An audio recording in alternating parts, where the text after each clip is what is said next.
Don't act surprised. You know exactly what you did. Is there nothing out of this group of people? There's nothing that you want to know? Don't stand outside. I'll call you back in when you're actually going to be quiet.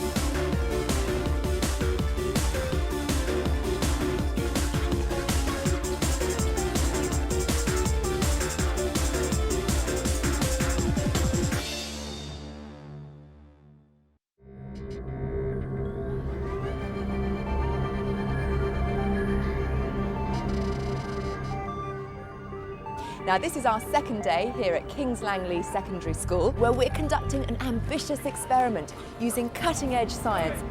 Leading psychologists, physiologists, neurologists and educationalists will be monitoring stress levels in the school.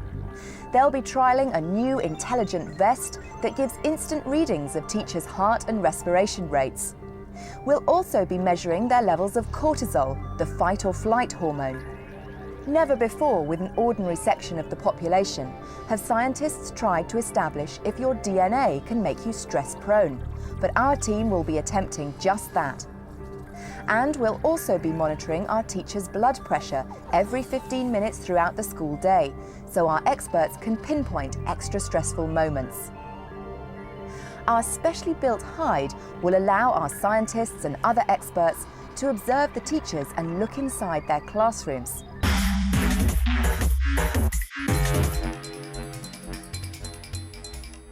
Now, this is an ordinary school in terms of its buildings and its intake, but extraordinary in terms of its aspirations and enthusiasm. We believe, I certainly believe, that youngsters need to know exactly where they stand. Black and white standards, no negotiation on those standards. I will not tolerate teachers screaming and shouting at youngsters or being disrespectful, but equally, it is completely unfair that youngsters disrupt the learning of others.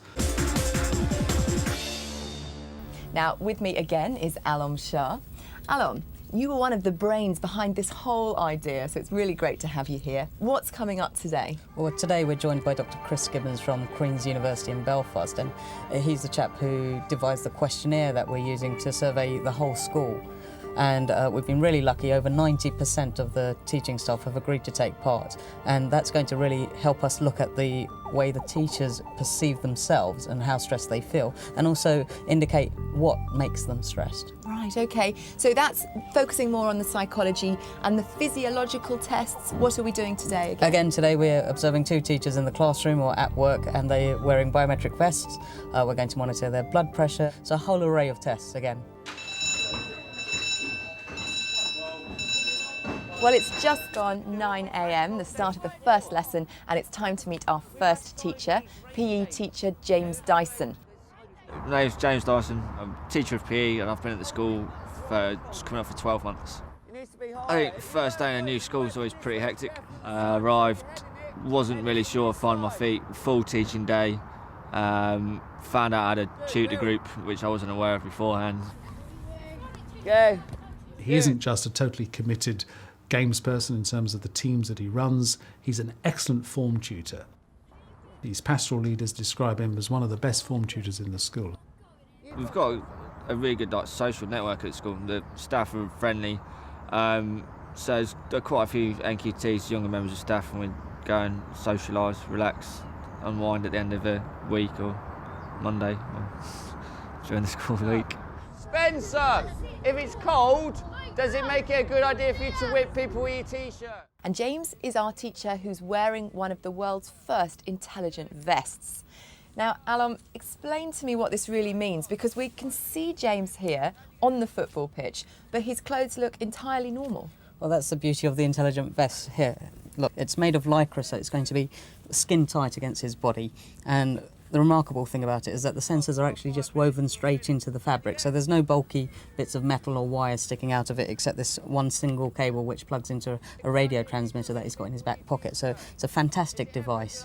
Now, what kind of information do we get from that? Well, you can get all sorts of data from it, but for our purposes, we've got a heart ECG trace, and we're also looking at his respiration rate.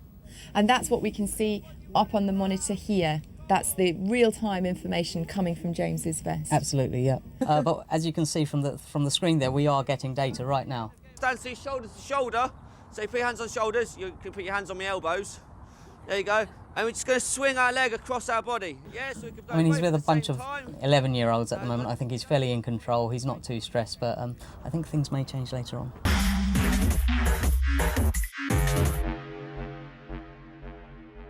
Well, we've gathered together a group of scientists and stress watchers. New to the van today, we have psychologist Susan Blackmore. Sue, welcome to the van. Thanks. Also in the hide today, Chris Gibbons from Queen's University, Belfast. Chris, it's great to have you here. Tell us about your involvement with this whole idea. What I felt was the beauty about this project here is that we were actually looking at several pieces that make up for the whole jigsaw in terms of what stress is. We had some questionnaire measures that looked at sources of stress, how people cope with stress. We also had some physiological markers as well. Well, before we find out more from Chris here in the hide, let's find out a bit of background about the questionnaires. The questionnaire builds on the EuroTeach project, which was the largest survey done of teachers, but the difference with this one here is it looks more at the coping side of the equation. So it's looking at problem-based coping, emotion-based coping and cognitive-based coping. Good problem-based coping strategy will be better time management. A poor problem-based coping strategy would be perhaps losing one's temper with a pupil. In order to get an overall picture of stress levels in the school, statistician Gary Prentice collated and number crunched the answers given. And what this research will be useful for is actually to show what is the difference between individuals who have a high level of stress or a low level of stress, and there is a mix with this so far I've seen within this sample. We'll also see that check to see if this is tallying up with the physical side, the physical symptoms of stress as well.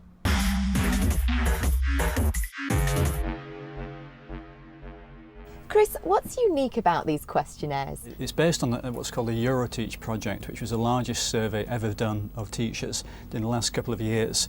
So the backbone of that questionnaire we've incorporated into this here, and essentially we're looking at the things that people perceive as a source of stress.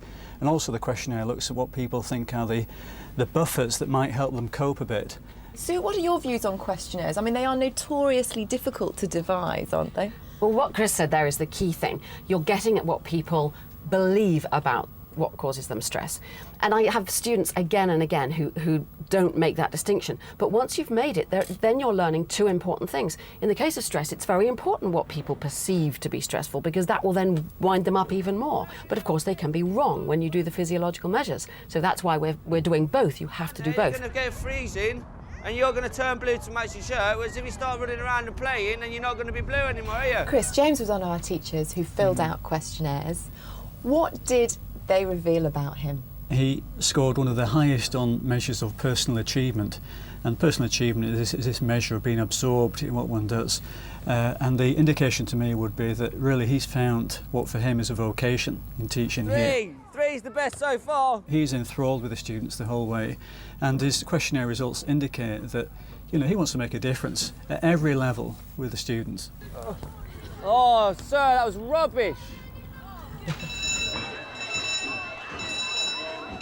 Well, it's now 10 a.m. and the second lesson is starting here at Kings Langley School, and it's time to meet our second teacher.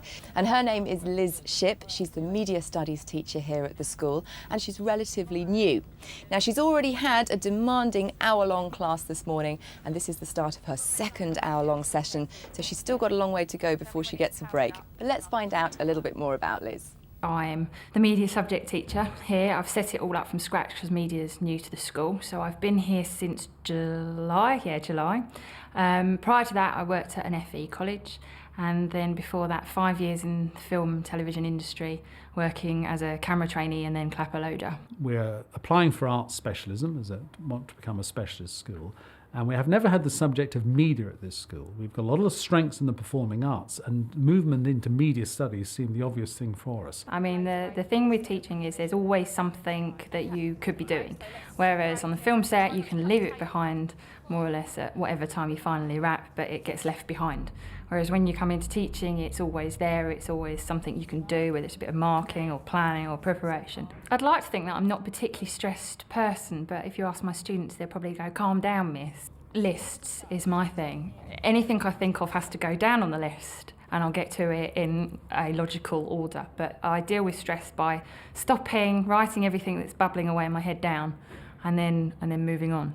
Okay, I'm going to probably upset you slightly, but why haven't you filled in the rest? We do that afterwards, like you said the first time.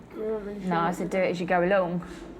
You've still got stuff in your mouth, haven't you? Put it in the bin. It's appendix. I don't care, put it in the bin, it's dangerous. Well, joining us in the hide is Richard Fawcett, an ex-head teacher who's now a mentor for senior school management. I mean, Richard, class size, again, it sounds a bit obvious, but I can imagine a big class is more stressful than a small class. Well, in some ways I would suggest it is, because you've got so many possible interactions between people, and the whole drive towards personalisation of learning and catering for the individual means there are a lot of demands. Well, in this lesson, it looks like Liz has actually got a very small class size, just 5 or 6 pupils, I've noticed. With a smaller group, you would think it would be easier, but then, of course, you want to try and create that group dynamic and to try and get people to spark off each other. So it brings additional, but rather different, I think, pressures on a teacher. Perhaps most clearly seen, if you have an A-level group of just, say, 3 students, that can be really quite hard to get discussion going, get the vibrancy. With a bigger group, you will have much greater interaction. Now, Chris, Liz has agreed to waive her anonymity. So what can you reveal about Liz, judging from her questionnaires? The profile that came across very clear was that she was very much a just do it type of person. She was very high on the active planning, and she was also very high on the negative side, on self-blame, which is not uncommon with teachers, and it's quite profiled within the school, and a lot of teachers do take on a lot of the responsibility for their students' learning. And I guess if you had to have something negative about being a teacher, that probably is no bad thing, that they feel very responsible for trying to make a difference with their students. Okay, back you go. Just do my shoelace. You haven't got a shoelace. Go on, back over. Nice try. The school is actually trying to achieve a specialist status in media and the arts, and that's going to really largely come down on Liz's shoulders, but she hasn't been at the school long. It makes perfect sense to me that you say that, because she was borderline high on emotional exhaustion. So there was a clear indicator that she was stressed, despite the fact that she has some good coping strategies that she was using. I'll be there in a second, don't get distracted. Right, so we're going to go down to 1 minute 11. So it's those ones. Merge, cell. Now, Liz's best has shown us that her heart rate has actually been quite high. Does that surprise you? I mean, does that surprise you? No. No. And she can't burn that off in any way. She's getting involved, she's getting stress levels going up, she's not doing physical exercise, it's going to go on staying I think there's high. also the time expectation, isn't there? When you're working with a group of pupils, you know that the lesson is going to end at a particular point. You know what you would like to try and achieve, and she clearly is very, very involved with those pupils, and I would imagine has very high expectations of herself as well as of them, and that will bring its own stresses to her work. I would expect to see a rise in stress levels at some point, not very long before the end of a lesson, because there'll be a point in the middle when you're sailing along, you've got plenty of time to finish this, that and the other, and then you're beginning to think, hang on, I haven't seen him, I haven't dealt with that problem yet, I've only got 3 minutes left.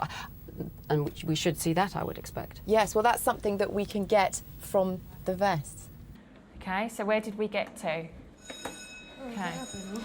Good. Wait a minute, Chanel. Control S. Thank you. Now, let's make sure I we think save I just this had one the as well. bell. This is definitely the end of Liz's class. That's it. The class are not hanging around. However much they're enjoying media studies, they're out. She's looking a little bit drained, and I'm not surprised. We can tell that a little bit. You can see there's clearly a kind of dilemma there. She's very conscientious, highly motivated, really wants to make a difference with the kids, but it comes at a price, and that there may be some things that she needs to do to really try and think about small piecemeal changes that would really help her stress today as well as the long term. Yes, it's a sort of grab a cup of coffee time and disappear out, and certainly. Teaching is not just about the work that goes on in these classrooms. It is all that preparation and all the follow-up and all the expectations of running a school community as well.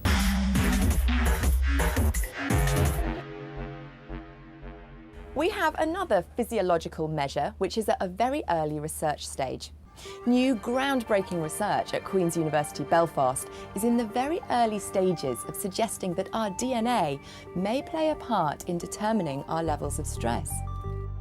Professor Gavin Reynolds, based in the university's medical school, is the scientist leading the research.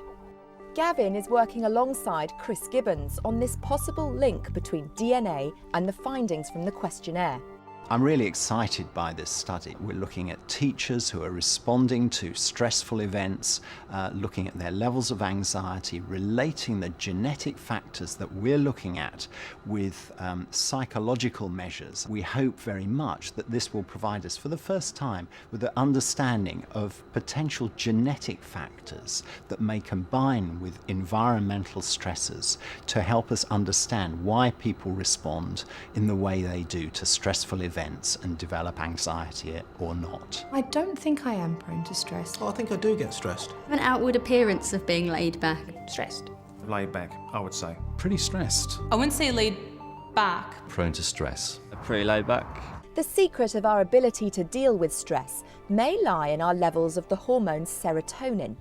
Serotonin is a chemical messenger that communicates between nerve cells in the brain. It controls many of our behaviours, including fear and happiness. We're looking at the gene for one of the proteins that's important in serotonin function, and that is the 5-HT1A receptor. That gene for the receptor may be in two forms. One form makes people more liable to depression, and we think that maybe that's important in determining levels of anxiety, determining response to stress and so on.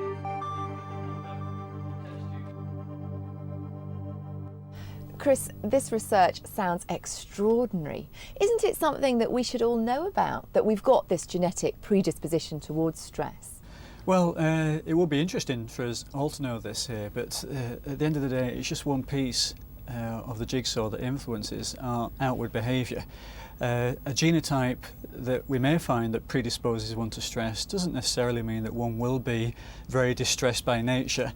In fact, what one may find is that actually one may go the extra mile to overcompensate as a result of that stressful disposition. Yeah, Sue. Like any genetic predisposition, it depends completely on the environment you're brought up in.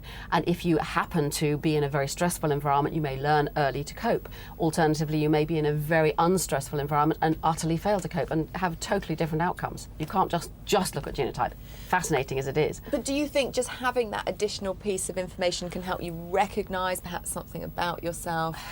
I mean, it's very difficult, that. Potentially, and looking forward, we're going to learn more and more about ourselves. Sometimes the strain of knowing too much about yourself might outweigh any possible advantages. To some extent, it's better just to say, hey, we're all different, let's get on with life as best we can. Difficult. OK, well, we can see now that James, our PE teacher, is leading another class out onto the football pitch, it looks like. Ollie, you're not wearing trainers, you're wearing boots, so you need to put some boots on. Pick a pair that fit, those Umbro ones, or those Nike ones, the blue Nike ones. So what did we find out about James? James is one of the members of staff who has what we call a CC genotype, which means that he has inherited a disposition to be quite hardy or anxious resistant by nature. And actually this fits in wonderfully well with his profile in terms of coping, because he really does just not get off the baseline when it comes to any coping measure. He doesn't feel a need to cope at all. And that would fit he goes in. out down to the pub, he said, with other young teachers, but that's enough for him. Yeah, that support was the only thing he rated as being important. Should we just have a little look how he sets up this lesson? Brendan, you can't do it in your socks. What do you think, dipstick? What do you think? Good use of humour there. You're going to have to go and join Mr McGraw's lesson. This shoes don't fit me, sir. Comedian. OK, after you've done your 3 sets... But you see that even there, potentially, that could have been, some teacher may have taken that the wrong way, they may have felt that was an issue they needed to deal with. He just deflected it straight away, got back to the job at hand. Excellent example. Just jog back normally, jog back normally.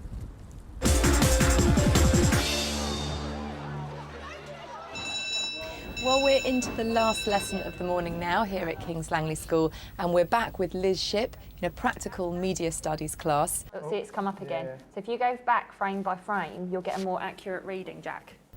Well, Chris, Liz, another one of our teachers who agreed to waive anonymity and reveal their DNA results. What did they show? Well, for Liz, she had the more anxious-prone genotype, a CG combination. And if you have a G in your combination, whether it's CG or both Gs, then that would indicate that you are more stress-prone. But what we find in Liz's case is that it's a very good demonstration of the fact that we mustn't think of the genotype as anything other than just, as I say, a piece of this jigsaw here, because we find with Liz that she engages in lots of effective coping strategies. Just press the frame on button and be patient. Her positive coping far outweigh her negative coping. She's very action-oriented. We know she's list-oriented. She forwards plans. And it may well be because of this genotype that she's going this extra mile to compensate for the fact that she feels quite anxious. Have you got a pen stick with you? No. Okay, so when you finish, right, you remember to tell me and we'll save it to my pen drive so that wherever we are next, we can use it, all right? I find this absolutely amazing because it does seem that the DNA results that we've got for James and Liz match in to their psychological profiles revealed in the questionnaire. Yeah, absolutely. And this is the first time that this kind of work has been done. But hang on a minute, if he'd found that Liz had the other type, had the CC, he might be saying, oh well, that's why she's coping so well. To some extent you can tell a story.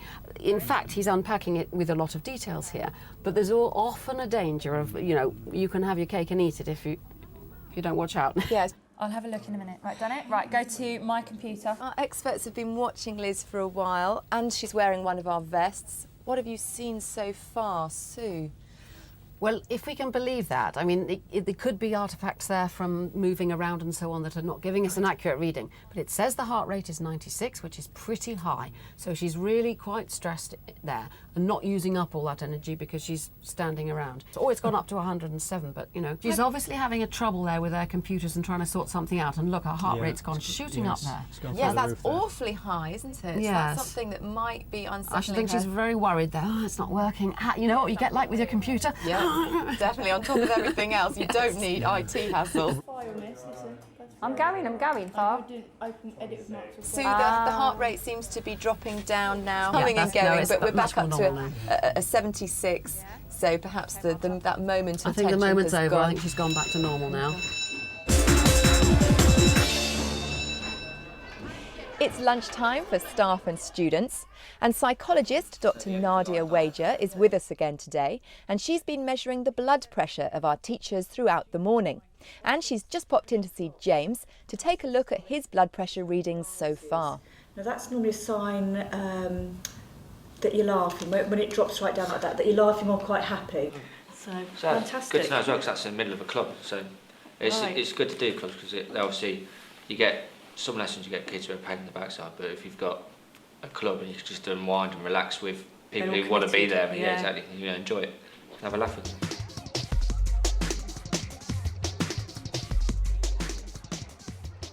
Now there's another person we haven't looked at the school who plays a very important role, and that's Graham the caretaker. My name's Graham Locke. I'm the senior caretaker here at Kings Langley School, and I've been here now for just over 6 years. Now, caretakers in schools can often be a difficult person to manage. That isn't the case with Graham. He takes great pride in this school as if it's his own home. I think other people in the school will probably say I'm pretty easygoing and I don't worry about anything. But then they don't really know me because I do get stressful, and I try not to show it. The stress on my side of it is basically you never know what's going to happen with me from one day to another. Times like this, when you're told a couple of minutes ago you're setting up for an assembly, that no one bothers to tell you. He wanted me to buy him a uniform that was with the Kings Langley badge and emblem on, because I know that he feels that he's very much part of the school and totally committed to it. Proud to be wearing the badge on my chest of Kings Langley School. I did ask for this actually. I'm very happy working here. Well, today, for the first time, Graham's going to try yoga as a method for coping with stress. Him and Liz are going to join in on a class that we've laid on at lunchtime to help them cope with their stress levels. That's it, just release it off there. Place that foot back on the floor and we'll take the left leg up to the ceiling. So we're going to take a nice deep breath in. Sue, you've done yoga and meditation. Is this a good way for teachers to relax over lunchtime? For some of them, I'm sure it'll be working really well, which is you feel all these unfamiliar things. These instructions probably look quite simple if you've never done it. You know, put your hand here, put your leg there, breathe this, feel the flesh on your sitting bone. But actually, when you try and do all those things at once, it is taking up a lot of your mind, and so you haven't got time to be thinking about everything else. From that point of view, it's very good. Tailbone under, chin into the chest. Well, it's 2:20, the beginning of the final lesson here at Kings Langley School. And what I'm expecting us to be watching is James teaching energetic activities to 24 pupils. But what I think we're seeing him doing is doing something in the changing room. And I've heard that the school hall that he was hoping to teach in is actually booked and the gym space isn't available, so he's pulling something out the bag. Well, these things have been known in schools, I have to say. Here he is in the changing rooms, which is not exactly the big open wide spaces of the hall he was expecting to be working in. But good on him, he's making the most of this situation, and his versatility and enthusiasm for what he's doing is clearly shining through.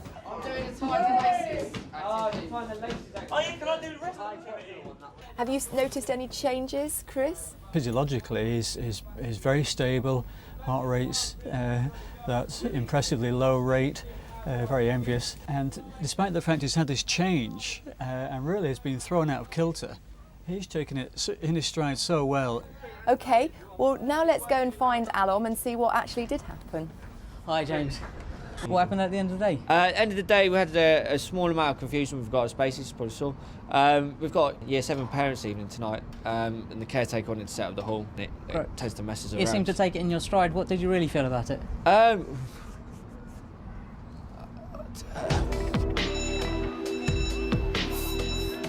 Well, the end of the teaching day, at least, is upon us.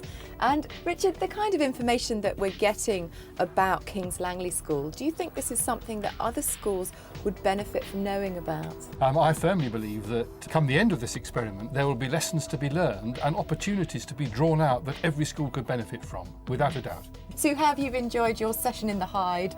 Oh, I just want more. I so enjoy being able to look at the physiological measures while somebody's doing something like teaching. I'd love to be able to see them all day long. Have lots of these boards here. Watch them come in, see what state they're in when they arrive, which kind of classes really push up the measures and which are sailed through. Well, fortunately, we've got the whole of the week to answer those questions. But tomorrow, 2 more teachers will be putting on the electronic vest, and Nadia Wager will reveal some surprising and worrying blood pressure results. It's 183 over 138, which is extraordinarily high.